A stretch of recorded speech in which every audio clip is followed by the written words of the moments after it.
Hello and welcome. In this video, I'm going to share 3 reasons to never pay your mortgage off, to never pay off your house, and why you should never pay off your property investment. So I've been asked so many times, what is the best way to invest in properties? And these are the 3 reasons why I always tell people really it's best not to pay off your mortgage, because you want to make your money work a lot harder. Some of you may have heard me saying this so many times, only because I want that to be reality. I want you to understand that that's the only way you'll be able to take yourself from where you are to where you want to go.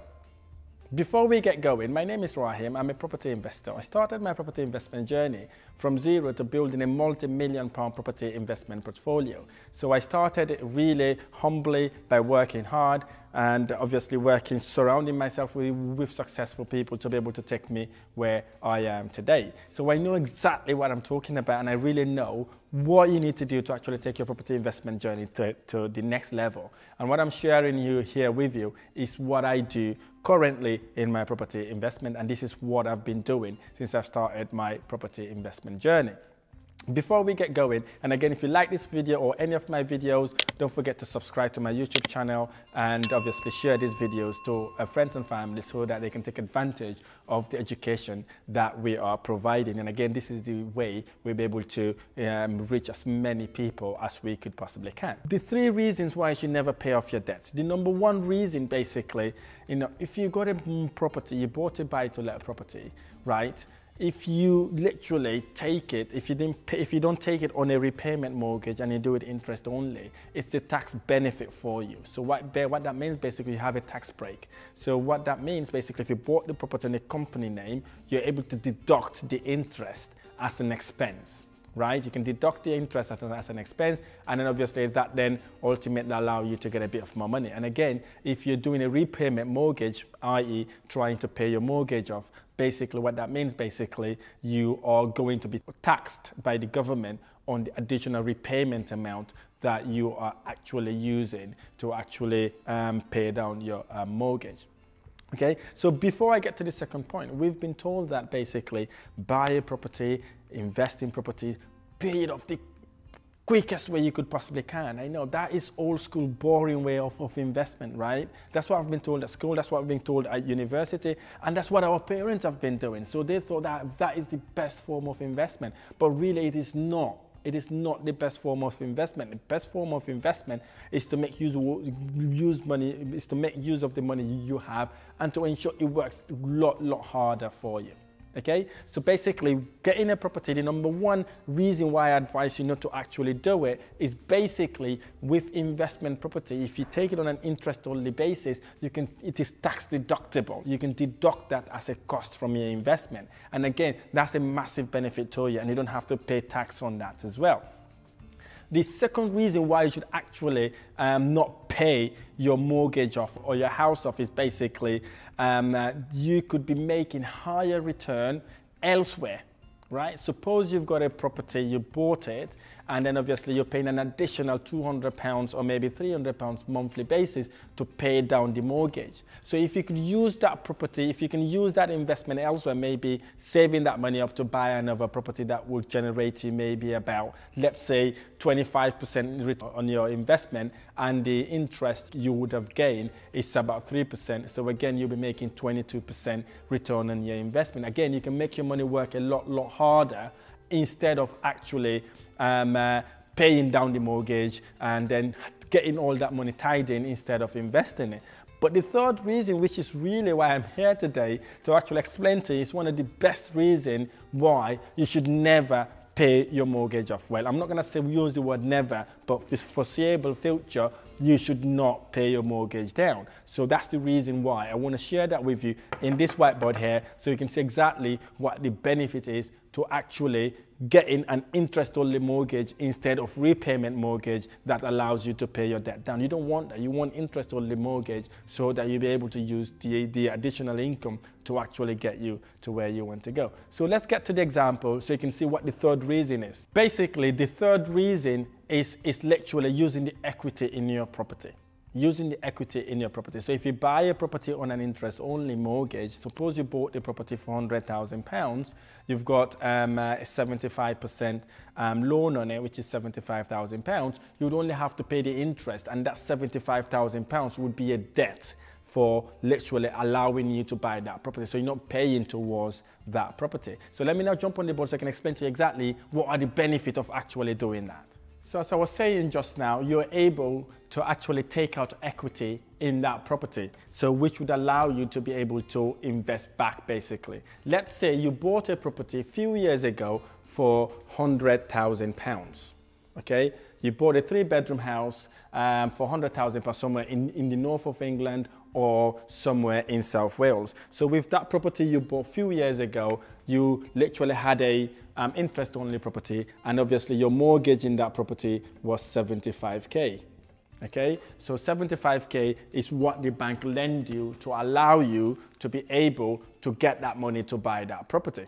Okay, we all know what happened recently with the property prices during COVID. We all know property prices went up ridiculously high, and in some areas they saw 11% rise. Some areas see about 15 to 20% rise. So again, in this example, we're just going to assume, listen, we've had the property for a number of years. Let's just assume then that property has now, we've kept it for about maybe 3 or 5 years, right? And that property has now doubled in price. So that property we bought a few years ago for £100,000 is now worth £200,000. Okay, so what you then do basically, because you've not been paying down that mortgage, so you've only got an outstanding mortgage of £75,000. So the benefit of having that £75,000 as a mortgage, £75,000 that you've borrowed a few years ago will not buy you the same sort of thing in fast forward 5 years in the future. So again, but you still have to pay that £75,000. That means that 75% has depreciated in value whilst your property goes up. Let's suppose then we've got that £300,000 in the property as the property price has gone up by £200,000, right? And we've got that value to our property. So what we could do then basically, we could literally ask for something that we call further advance. Further advance is when you walk into a bank and ask the bank to lend you money based on the equity you have in your property. So they will lend you money against the property value. So what the bank could do basically, the bank will lend you, some banks will lend you up to 80%. Some bank will lend you maybe between 40 to about 50%. Let's say in this example then, the bank lend you 50% of the £200,000. So you still be paying your mortgage for £75,000. Maybe that interest rate may be about 3% or so. So what you then do basically, 50% of that 200,000, what that means basically, you have £100,000 to invest, right? So you're able to use the equity or the money you've made in this property. You haven't even remortgaged your property, by the way. This is one of the ways which is an equity, this is which you call a drawdown. You're able to use a further advance to be able to pull some of your investment out. That then helps you to actually generate that £100,000. And the good thing about having that £100,000 as an equity, the bank will let this money sit in your account. You can do this, use this money anyhow you want, basically. Obviously, my advice here today is how you could use this same money to invest in properties. So now you've got this £100,000. So instead of spending it on holiday or buying expensive cars or maybe giving gifts to family members, you can go and invest this money, right? Suppose you invest this money, this £100,000, to go and buy more properties. So you've got that £100,000 now. What we could do then with that £100,000, with the £100,000 we've made on equity, and by the way, that £100,000 also is tax-free. You don't really have to pay interest or any tax in that money that in that equity you would have generated. So what could then happen basically, with this £100,000, you can go and buy yourself 4 properties. Property 1, forgive my handwriting. Property 2, property 3, property 4. Each one you would have put 25,000, 25,000, 25,000, and 25,000. Okay, and I'm not talking about you buying a property here, renovating it, adding value and pulling the money back. I'm just saying that you went purely just to buy the property and rent it out. So what would have happened? You would have been able, using that £100,000, you would have been able to buy these properties here. And assuming each of these properties generate you, let's say £400 per calendar month, £400 per calendar month. So each of these properties would have generated you, let's do the maths, 400 times 4, you would have made a net profit of £1,600 per calendar month, right? So again, this is the benefit of not paying down your mortgage. So because basically able to use that money to get those 3 properties. So and again, if you have £1,600 a month, if you times it by 12, these 4 properties would have generated you £19,200, right? £19,200. So what you then do, you don't go and spend that money, by the way, right? Because this is net profit, and this net profit you're making here, this £400 every single month, I'm talking about your net cash flow. This is the money you've made after taking out your mortgage, your interest payments, repairs and maintenance, management fees, insurance, whatever cost involved in getting that property running. So again, that's your minimum profit. You are on £1,600 and £19,200. So what you then do also, you're going to hold on to those properties, right? Let's assume you've got those 4 properties now. And again, on an interest-only basis, so you've got £75,000 in each property as a loan. So you've got these 4 properties generating you £19,200 a year. So let's fast forward. Let's say we hold those properties for just about let's say 2 years, right? Let's say worst case scenario. You and I know that property prices goes up by 7.5% annually every year, in average every year for the past 60 or 80 years. In this example, I'm only going to assume that property prices went up by only 5%, right? By only 5%. So what would have happened? The properties that you've bought £100,000 each, by putting the £25,000 would have worth £105,000 each, right? So if you've got 4 properties, right, and each property went up by £5,000, this is worst case scenario, okay? Worst case scenario, you would have made 5,000 times 4. You would have made £20,000. Right? £20,000 you would have made is only in capital appreciation. This is only by sitting on the property, getting your rent paid every single month, and just sitting holding that property, you would have a capital appreciation of £20,000. So what you could do then, basically, you've got 20,000 capital appreciation. You can walk into the bank by telling them this. The bank would come back to say, listen, your property has gone up at least 5%. The bank would have given you that money back. Right, you get that money as an equity. So what then happened next? Basically, you can add these two amounts, right? That would nearly, let's say that would nearly be £40,000. So what you now do, right? Now you've got these 4 properties, right? And you now also got your first property you would have bought, which is your first investment property, the one we bought £100,000 few years ago. And again, that property may be generating about £400 every calendar month. Again, if you do that £400 every calendar month, that property would have generated you £4,800, right? £4,800 plus 40,000, you would have got £44,800 a year. So what you then do, instead of going to buy a £100,000 property, you can go and negotiate and buy a £100,000 property for about £80,000. So if you went on and buy two properties with that amount at £80,000, you would only need to put down £20,000, right? So £20,000 would be your 25% for the £80,000 property. So let's say now, right, what would have happened? You got the 44,000. You put £20,000 for the first house, another £20,000 for the first house. Again, I'm using this amount just to simplify it. Again, you do the property up nicely, and then let's assume again, each of those properties generate you about £400. So times that by 12, that is 4,800 there, and again, 4,800 here.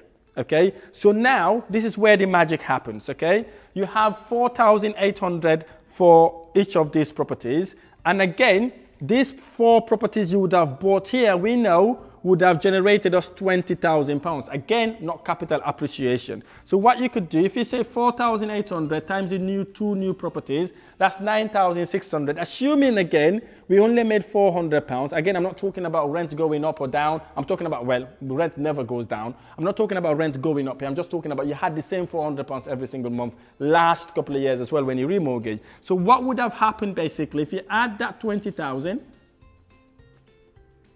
right? If you add that 20,000, you would have made with the 4 properties here plus the 2 properties here. So in total, plus our first property. So in total, we would have had how many? 4 plus 2, that's 6 plus 1, 7. We would have had 7 properties. And those 7 properties would have generated us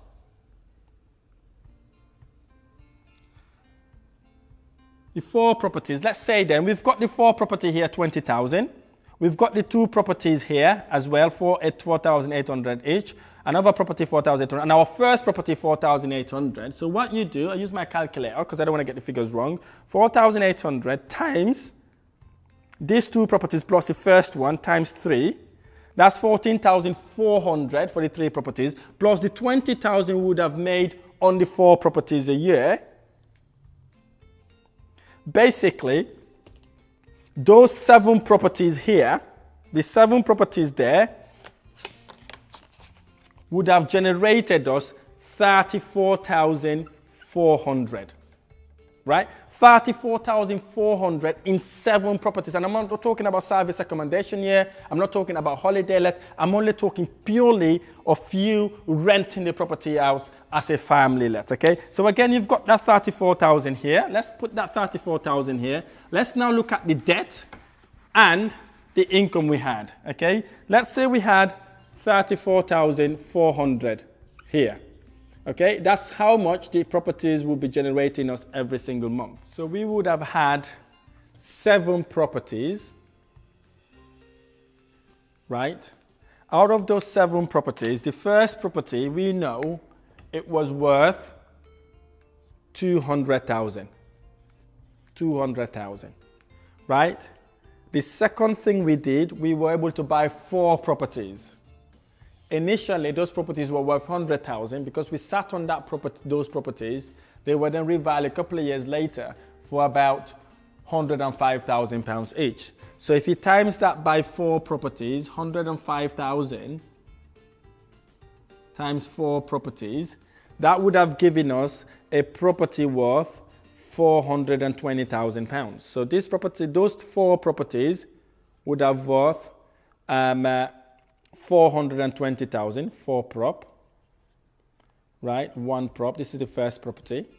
Let's say the third action we took, only because we're taking these properties on an interest-only basis. That's the benefit of doing it. So what would have happened basically? We would have had 2 properties that we bought. If you remember, we bought those properties £80,000 each.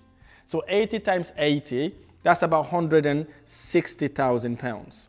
Okay? So from that £100,000 initial investment, right, we were able to accumulate £200,000. Again, I haven't included the additional capital appreciation we would have got from this property since the time we started. So let's assume now we look back in about maybe 3 or 4 years after we've done our first initial investment. We've got the 200,000, right, plus the 420 plus 160. So we would have had property valued, or our portfolio would have worth £780,000 from a £100,000 investment, right? So this is the value of the property, okay? Let's now assume we have 75% debt there, 75% debt here, and 75% debt here. So if we do that then, we would have had a debt of 500. Our mortgage amount would have been 585k. This would have been a debt. And the difference about having this debt and having any other debt, this debt is a good debt. Why it is a good debt is because we're buying an investment property, we're taking that loan and we're getting our tenant to pay for the interest, the tenant to pay for the loan. So basically it costs us nothing. We just become a tool to allow that to happen. Again, if you're doing interest only, this is what the benefit, because that 75% you get is not going to go up or down. It's only going to go down because obviously the money depreciating value and we're paying the interest to allow us to get that loan. So again, in about 4 years, right, you would have had an asset worth 780k, a debt of £585, which you don't pay for. Because why? It's a good debt. It's not a debt you bought. It's not a debt you take to buy an expensive car. It's not a debt you take to go on holiday. It's not a debt you take to buy a nice expensive shirt. It's not a debt you take to buy nice expensive trainers. It's a debt you use to invest. This is what we call good debt. The bad debt is what I've just listed there. Taking a debt to buy expensive cars, taking a debt to go on holiday, taking a debt to do weddings, taking a debt to give someone presents. So again, that's what we call bad debt. This is a good debt. And the benefit of this debt, you're not paying for it, right? Your tenants are paying for it. And guess what? You're only paying the interest as well. So guess then, you can literally replicate this formula infinity number of times. You could be buying properties, you could be buying minimum of 2 properties every single year. Right? If you follow this formula, that's the reason why I like the property investment strategies, because these are the things that help you generate wealth. Basically, you got 780. You are only 1 year away to become a property millionaire, right? So these are the things you need to be doing instead of paying down your mortgage.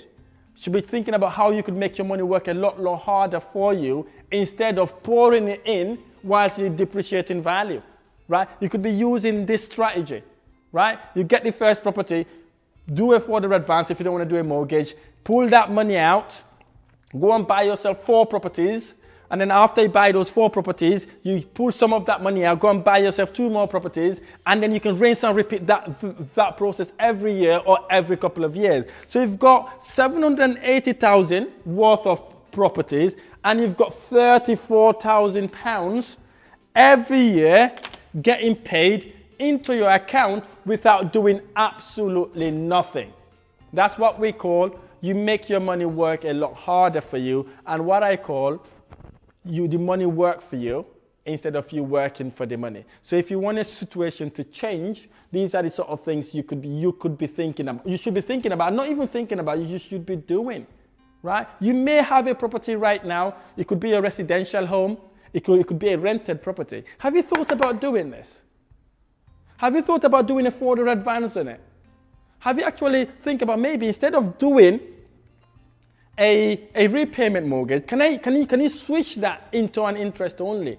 So you'll be able to pull some of that investment so you can go and invest in buying more properties. So imagine then, in 4 years, you're able to accumulate 7 properties. And every year, you're able to add 2 or 3 properties to your portfolio. You just rinse and repeat. This is what I do in my investment portfolio. I look at my investment portfolio every year, every couple of years, review it, and see where I'm going to milk that part, add it to my rent, and go and buy another property. I rinse and repeat the process. So once you've got 1, 2, 3, 4, it becomes easier. You can remortgage these properties every couple of years and actually make return on the rent and make return on capital appreciation, and you go and buy more properties. Again, I'm not going to advise you to actually go and do this now. I'd advise you to go and educate yourself so you know exactly what you're doing. So when you start doing the process, you've got someone to guide you and actually help you take you to where you want to go. Again, if you're interested in learning about this, if you're interested in knowing about this, right, I'm offering a free one-to-one strategic call where you would call me. You can book a call with me. There's a link on this video where you can book a strategic call with me. You can call me completely free, no string attached. You can ask me anything about this strategy. You can ask me anything to do with properties. And if there's any way I could help you, I may be able to help you to implement this. If you've got a property that you sat on for a very, very long time, you haven't remortgaged, this is the strategy. If your parent got a property that they haven't remortgaged since you were born, or they've only done it once, these are the strategies. If you actually know a family member or a friend who really had a property never remortgaged, you may be a joint venture partner with them. Tell them about this and so that they can know exactly what it is, so you'll be able to pull that investment out so you can go and invest and buy more properties. So if you'd like to know about this, you want to learn about this, you want someone to guide you through the process, book me a free strategic call, completely free, no string attached. You can ask me, you can talk about you, where you are at in your property investment journey, whether you started or not started, if you started, where you're at. And obviously we talk about how we could help you take you from where you are to where you want to go. And again, I hope this video has been helpful. If this video has been helpful, don't forget to share and like the video so that other people would be able to see it as well. And again, if you like this channel or any of my videos, don't forget to hit the like button below. Subscribe to my channel to more of these amazing tutorials. And again, I look forward to sharing the next video.